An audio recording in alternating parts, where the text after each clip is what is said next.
On espère quand même qu'ils ont fait péter le champagne. Hein. Pour la deuxième année du World Rowing Virtual Indoor Sprint, c'est-à-dire du challenge mondial virtuel d'aviron en salle, les établissements scolaires de Tahiti s'en sont donnés à cœur joie pour se mesurer aux équipes du monde entier.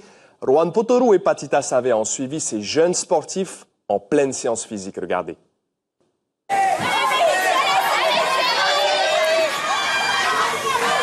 Tous connectés à leur machine pour 1000 mètres d'efforts intenses pour ce championnat du monde d'aviron en salle. Les performances sont instantanées et enregistrées en direct. Une pratique sportive très physique au niveau des jambes et des bras. La maîtrise technique, elle est assez simple à apprendre, quoi.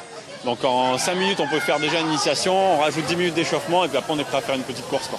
On pense que c'est un truc de bourrin comme dans les galères vikings et romaines là. Mais le but du jeu, c'est vraiment utiliser les jambes, être très fort avec les jambes, résister avec le dos, quoi. Et à ce jeu, certaines ont plus de facilité que d'autres sur leurs appuis et dans la technique des coups de rame. 150 au total en moins de 6 minutes. C'est les fessiers et les jambes. Il faut tendre des dos et ramener. Et là, au niveau du temps? J'ai fait 3 minutes 58 et j'ai été au meilleur record du monde.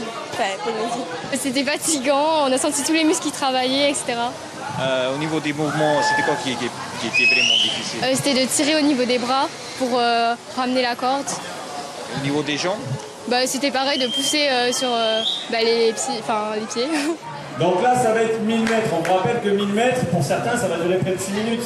Donc c'est pas un sprint, on vous dit, on vous répète, ça sert à rien de partir trop fort, à part se cramer et après être à l'agonie pendant 4 minutes. Quoi. Et pour ce rendez-vous, pas moins de 200 élèves se sont succédés sur les 12 machines présentes. Une activité prévue sur 3 jours. Les entreprises seront aussi de la partie pour relever le défi. Peut-être un record à la clé pour cette deuxième édition. En tout cas, c'est sûr, les résultats seront publiés sur la toile via la Fédération internationale d'aviron. Un moyen rapide pour comparer sa performance par rapport au niveau mondial. Et au niveau des résultats des catégories entreprises, c'est la CPS qui a remporté la compétition devant SDA et Air Tahiti.